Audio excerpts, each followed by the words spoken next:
तो क्वेश्चन पूछा unit of electromotive force, electromotive force का क्या यूनिट होगा। तो इलेक्ट्रोमोटिव फोर्स हम लोग जानते हैं ईएमएफ, जिसको शॉर्ट में बोलते हैं ईएमएफ।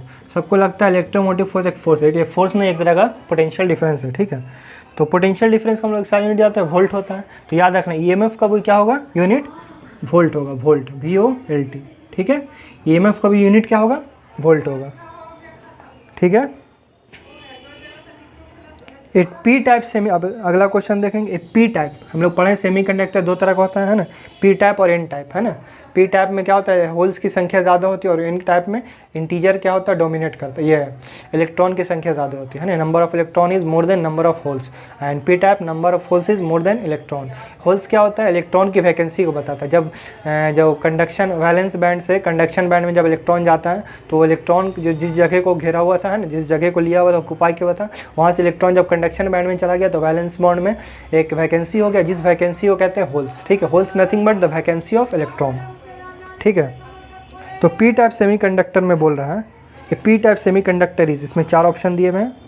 पी टाइप क्या होगा, पॉजिटिवली चार्ज होगा, है ना, पॉजिटिवली चार्ज बी में है, पॉजिटिव पूरा लिखा हुआ, हम शॉर्ट में लिख रहे हैं, ठीक है। निगेटिवली चार्ज होगा पी टाइप सेमीकंडक्टर, या फिर सी में अनचार्ज होगा, या डी में नन ऑफ दिस। तो पी टाइप में क्या होता है, इलेक्ट्रॉन होल्स की संख्या ज़्यादा होती है, यानी पॉजिटिव डोमिनेट करेगा।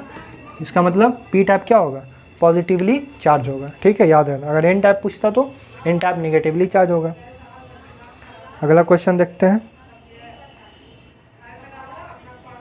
ट्रांसफार्मर से, ठीक है। Which of the following is correct for transformer, इसमें से कौन सा जो है ट्रांसफार्मर के लिए करेक्ट है। तो पहला है, देखते हैं, ए में पूछ रहे हैं फॉर ट्रांसफार्मर के लिए, ट्रांसफार्मर के लिए पूछ रहा है क्वेश्चन।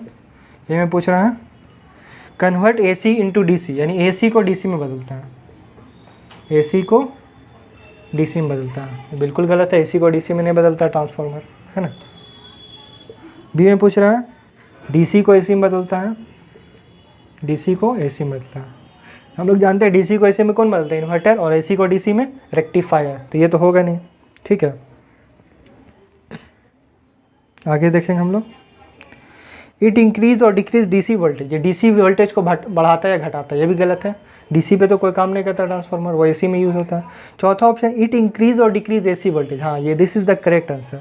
क्या करता है, डी में आंसर है इंक्रीज और डिक्रीज, घटाता है और बढ़ाता है, किसको, AC वोल्टेज को। हम लोग जानते हैं 2 तरह का ट्रांसफार्मर होता है ना। जो बढ़ाता है वो हो गया स्टेप अप ट्रांसफार्मर, और जो घटाता है वोल्टेज को वो स्टेप डाउन ट्रांसफार्मर, है ना, ठीक है। तो इसका आंसर हो जाएगा इट इंक्रीज और डिक्रीज AC वोल्टेज, हमेशा AC वोल्टेज में होता है, ठीक है, DC वोल्टेज में नहीं होता, याद रखना, ठीक है। हम लोग आगे देखेंगे, which of following is unit is correct to measure, कहाँ गया, हाँ ये तो हो गया है, mu V minus mu R, ये भी हो गया। हाँ ये देखेंगे, electrical capacitance of earth of radius R, यानी कैपेसिटेंस पूछ रहा है किसका, अर्थ का, अगर उसका रेडियस R हो। तो हम लोग जानते हैं कैपेसिटेंस जो होता है अर्थ का, यहाँ पे लिखते हैं अर्थ का कैपेसिटेंस क्या होता है अर्थ के लिए, 4 pi epsilon not into R, ठीक है। This is the capacitance for earth, ठीक है, उसको याद रखना है। 4 pi epsilon not into R होता है, यानी C डायरेक्टली प्रोपोर्शनल होता है R के, यानी किसी भी स्फीयर के लिए ये ट्रू है। तो अर्थ भी एक तरह का स्फीयर है, तो उसके लिए भी ये ट्रू है, 4 pi epsilon not into R। अब दे देगा, इसको क्वेश्चन को इस तरह से भी दे सकता है, which of the following relation is correct for earth capacitance. तो लिख देगा C directly proportional to R, C1 inversely proportional to R, C directly proportional to R square, R cube. तो याद रखना C directly proportional to R है, ठीक है। C is यहाँ पे क्या, C डायरेक्टली प्रोपोर्शनल है R के, क्योंकि ये कांस्टेंट है 4 पाई एप्सिलॉन नॉट, ठीक है। तो इसका हो जाएगा 4 pi epsilon not into R, ठीक है। आगे देखेंगे, बोल रहा relative permittivity of medium is, यानी एप्सिलॉन R का पूछ रहा है, वैल्यू क्या होगा, रिलेटिव परमिटिविटी, ठीक है, एप्सिलॉन R पूछ रहा है, हम लोग देखेंगे।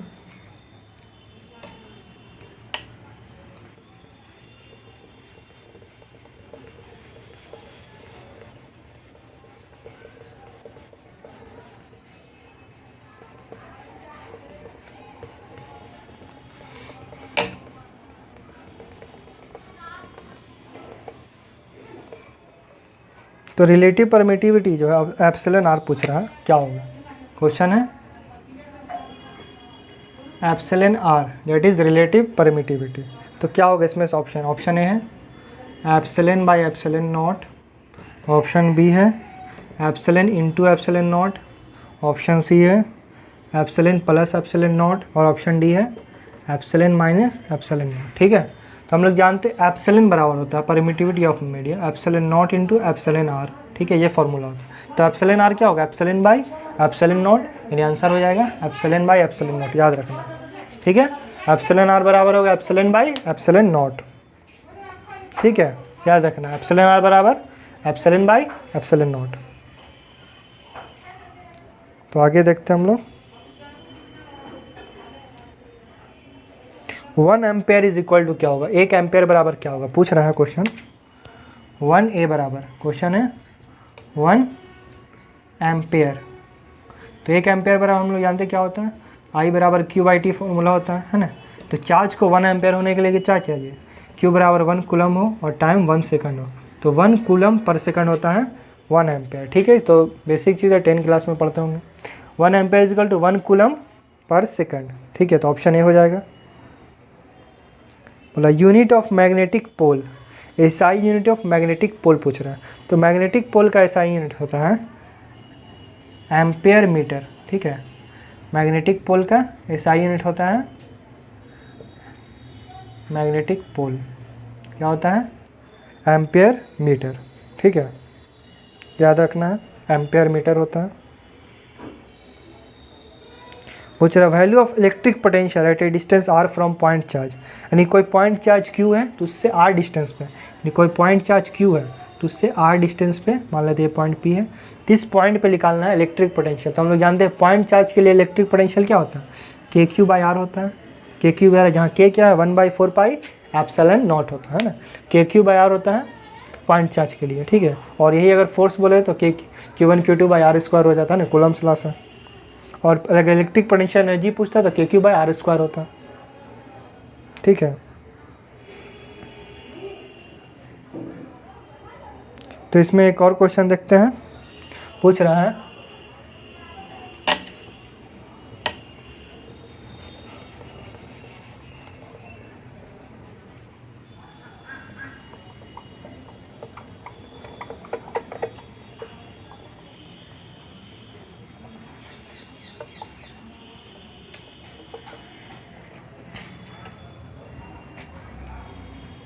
क्वेश्चन है which of the following is not a fundamental particle, इसमें से कौन जो है फंडामेंटल पार्टिकल नहीं? कौन जो है फंडामेंटल हम लोग जानते हैं 3 पार्टिकल है। फंडामेंटल पार्टिकल कौन कौन है बता सकता है कोई? फंडामेंटल पार्टिकल कौन कौन है? इलेक्ट्रॉन है, प्रोटॉन है और न्यूट्रॉन है। इसके अलावा कोई फंडामेंटल पार्टिकल नहीं है। तो इसमें 4 ऑप्शन है, इलेक्ट्रॉन, प्रोटॉन, न्यूट्रॉन और एक अल्फा पार्टिकल। तो यहाँ पर आंसर हो जाएगा अल्फा पार्टिकल फंडामेंटल पार्टिकल नहीं है। ठीक है, और कुछ भी दे सकता, तो याद रखना फंडामेंटल पार्टिकल याद रखना 3 है, अल्फा, इलेक्ट्रॉन, प्रोटॉन और न्यूट्रॉन। ठीक है, बोला dielectric constant of water, water का डाइलेक्ट्रिक कांस्टेंट क्या होता है? के क्या होता है? 81 होता है। लेकिन कभी कभी 80 भी दे सकते हैं और 81 भी दे सकते हैं, याद रखना। तो दोनों में से कोई एक देगा एक साथ, या तो 80 देगा या तो 81 देगा। ठीक है, तो याद रखना है वाटर का डाइलेक्ट्रिक कांस्टेंट, इसमें 80 दिया हुआ तो आंसर हो जाएगा 80। ठीक है, बोल रहा RMS वैल्यू पूछ रहा है, RMS वैल्यू और पीक वैल्यू दोनों में रिलेशन। तो ये इसमें तो हम लोग जानते हैं IRMS क्या होता है? IRMS बराबर क्या होता है? I0/√2 होता है। पीक वैल्यू का √2 टाइम्स डिवाइड देते हैं ना, लेकिन इसमें डेसिमल में पूछ रहा है। ठीक है, एक ऑप्शन है IRMS बराबर दिया हुआ है 0.505 I0। ठीक है, एक ऑप्शन है, ऑप्शन बी है IRMS बराबर 0.606 I0। उसी तरह 7 में है IRMS बराबर 0.707 I0। तो हम लोग जानते हैं जब 1/√2 डिवाइड देंगे तो अप्रोक्स 0.70 आएगा। ठीक है, तो यानी IRMS हो जाएगा। अगर डेसिमल में बात करें तो 0.70 I0। ठीक है, और चौथा है 0.80। तो this is the right answer. अब हम लोग बात करेंगे इंडक्टिव रिएक्टेंस के बारे में। इंडक्टिव रिएक्टेंस हम लोग इसी में पढ़े हैं ना, एक तरह का जो एलसी सर्किट होता है, एलसीआर सर्किट के बारे में पढ़ोगे ना, आर सर्किट, एल सर्किट, सी जब तीनों कंबाइन करते हो तो एलसीआर, उस केस में इम्पीडेंस आता है ना, √r² plus XC minus XL² या फिर XL माइनस XC², जो भी लिखते हैं, जो भी बढ़ाओ, है ना। तो XC बराबर क्या होता है 1/ωc, जिसको कैपेसिटिव रिएक्टेंस करते हैं, और XL बराबर होता है ωL, जो कि इंडक्टिव रिएक्टेंस कहलाता है। तो यहाँ पे पूछ रहा है इंडक्टिव रिएक्टेंस, तो इंडक्टिव रिएक्टेंस क्या हो जाएगा ओमेगा इंटू एल, ठीक है, ओमेगा इंटू एल, एल जहाँ इंडक्टेंस है, ठीक है, ओमेगा क्या एंगुलर फ्रीक्वेंसी है, ठीक है। तो XL बराबर हम लोग जानते हैं इंडक्टिव रिएक्टेंस क्या होता है, XL बराबर ओमेगा एल, याद रखना, ठीक है, और XC बराबर 1/ωc, दिट इज़ कैपेसिटिव रिएक्टेंस इसको कहते हैं, ठीक है, याद रखना। तो हो गया। अब पूछ रहा है surface density of charge is equal to, हाँ ये भी इंपॉर्टेंट है, इसके बारे में हम लोग देखते हैं थोड़ा सा। सरफेस डेंसिटी ऑफ चार्ज के बारे में पूछ रहा है।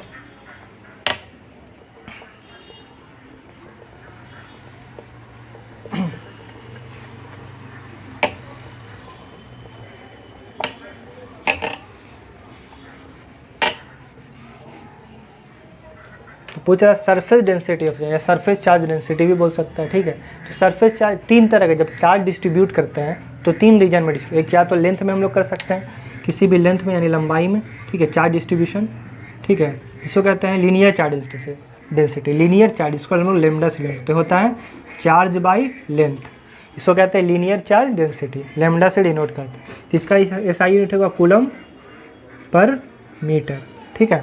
दूसरा होता है चार्ज अगर किसी एरिया में हो, किसी मान लेते हैं स्फेयर में हो, किसी सर्किल में हो सकता है, या किसी स्क्वायर में हो सकता है ना, चार्ज किसी एरिया में हो, किसी एरिया में, ठीक है, किसी एरिया में चार्ज डिस्ट्रीब्यूट है, ठीक है।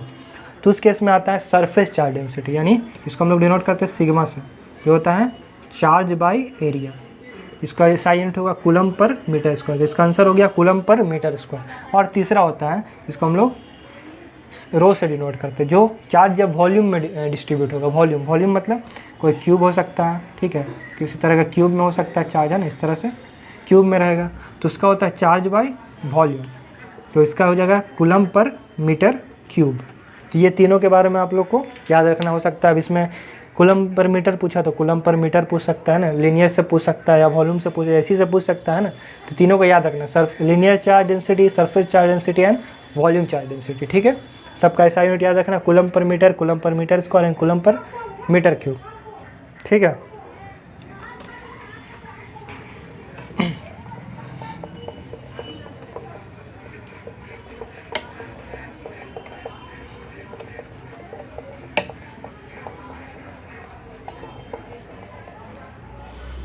कुछ और क्वेश्चन देखते हैं, काफ़ी सारे क्वेश्चन हो गए हैं। 1/4 पाई एप्सिलॉन नॉट बराबर क्या होगा, 1/4 पाई एप्सिलॉन नॉट का वैल्यू क्या होता है, हम लोग जानते हैं क्या होता है, 9 × 10⁹ न्यूटन मीटर स्क्वायर पर कूलम स्क्वायर, ये होता है।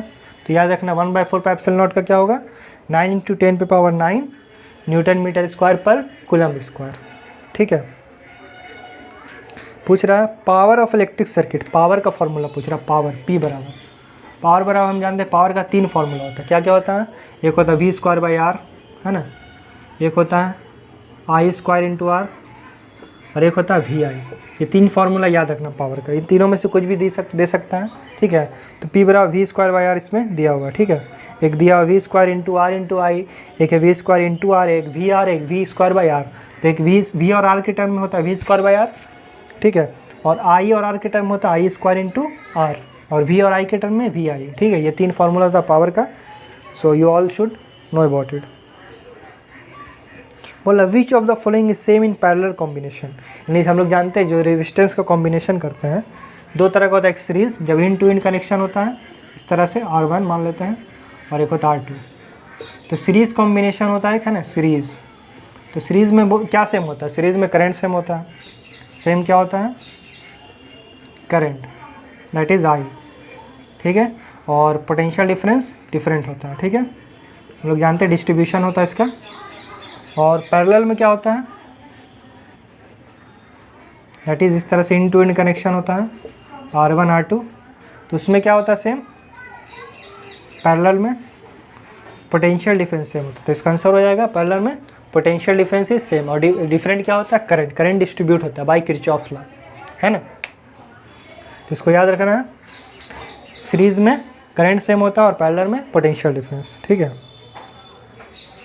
आगे देखेंगे, पूछ रहा है electric potential is equal to, 10 level का क्वेश्चन है। V बराबर क्या होता है, तो V बराबर हम लोग जानते हैं क्या होता है, W/Q होता है, work done per unit charge. ये फॉर्मूला याद रखना है, पोटेंशियल डिफरेंस बराबर होता है W/Q, क्लास 10 में पढ़ना है, V बराबर W/Q, ठीक है।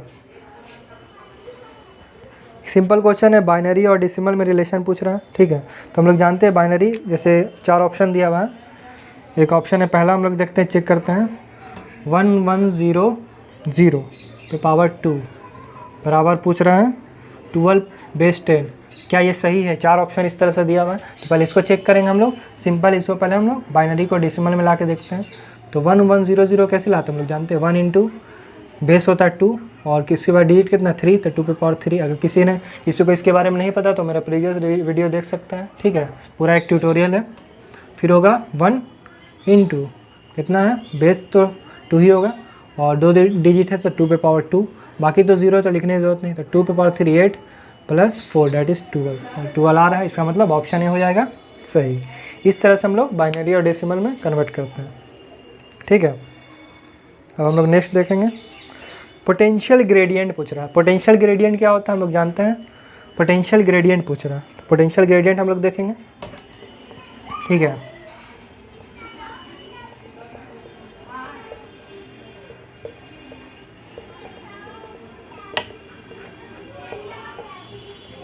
So what is potential gradient? Let's see.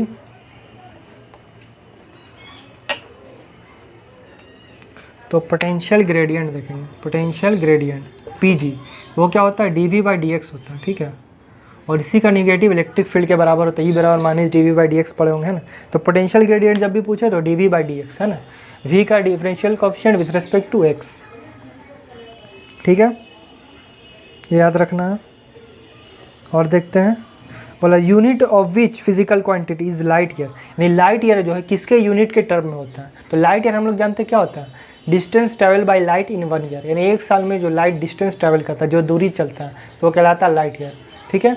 और ये दूरी है, डिफिनेशन में भी आ रहा है डिस्टेंस ट्रैवल बाय लाइट, तो डिस्टेंस तो एक तरह का ये क्या है, डिस्टेंस। तो इसका यूनिट क्या होता है, डिस्टेंस का यूनिट डिस्टेंस के बराबर होगा। 4 ऑप्शन इसमें डिस्टेंस भी है, ठीक है, तो हो जाएगा डिस्टेंस। तो लाइट ईयर का जो यूनिट होता है वो किसके टर्म होता है, एक तरह का डिस्टेंस होता है। तो डिस्टेंस का यूनिट होता है मीटर, अगर मीटर देगा तो मीटर मानना है, और अगर डिस्टेंस देगा तो डिस्टेंस। तो बोला किस फिजिकल क्वांटिटी में लाइट का यूनिट होता है, तो फिजिकल क्वांटिटी यहाँ पे डिस्टेंस है, टाइम है, एनर्जी है, इंटेंसिटी है, तो यहाँ पे क्या हो जाएगा डिस्टेंस, क्योंकि लाइट ईयर जो है डिस्टेंस को बताता है, ठीक है। बोल रहा है potential energy of charge conductor, हम लोग जानते हैं पोटेंशियल एनर्जी क्या होता है, हाफ CV² होता है ना। C कैपेसिटेंस, V पोटेंशियल, या फिर चार्ज के टर्म में बोल तो Q²/2C, ये भी बोल सकते हैं, ठीक है। हाफ CV² बोले या Q²/2C, दोनों सही है, ठीक है। बोल रहा है the value of yellow colour in colour code of carbon resistance. Yellow colour का हम लोग जानते हैं BB Roy of great Britain पढ़े होंगे, है ना, BB रॉय। तो इसमें देख सकते हैं येलो कलर का पूछ रहा है, तो 0 1 2 3 4 4 नंबर पे आ रहा, तो आंसर हो जाएगा 4। तो कार्बन रेजिस्टेंस में येलो हो गया 4 नंबर पे। इलेक्ट्रिक फ्लक्स का ऐसा यूनिट पूछ रहा है। तो इलेक्ट्रिक फ्लक्स क्या होता है, number of electric lines of force passing through an area, किसी भी एरिया से कितना electric lines of force pass होता है। तो इलेक्ट्रिक फ्लक्स जो होता है, इलेक्ट्रिक फ्लक्स यानी फाई, वो होता है इलेक्ट्रिक वेक्टर और एरिया वेक्टर का डॉट प्रोडक्ट, है ना। तो इलेक्ट्रिक फील्ड और एरिया वेक्टर, तो इलेक्ट्रिक फील्ड हम लोग जानते हैं क्या होता है, V/D होता है, पोटेंशियल डिफरेंस बाय डिस्टेंस, और एरिया को एरिया रखते हैं। इसको सॉल्व करेंगे तो V हो जाएगा वोल्ट में, है ना, और डिस्टेंस मीटर में, और एरिया हो गया मीटर स्क्वायर। तो इसको सॉल्व करेंगे तो क्या आएगा, वोल्ट मीटर। तो वोल्ट मीटर जो होता है ऐसा यूनिट होता है इलेक्ट्रिक फ्लक्स का, ठीक है। तो हो जाएगा इलेक्ट्रिक फ्लक्स का वोल्ट मीटर, ठीक है। एयर का एप्सिलॉन R पूछ रहा तो क्या होगा, 1 होता है एयर का, तो सिंपल है, ठीक है। एक क्वेश्चन देखते हैं लाइट का, सिंपल क्वेश्चन है, यहाँ चला गया।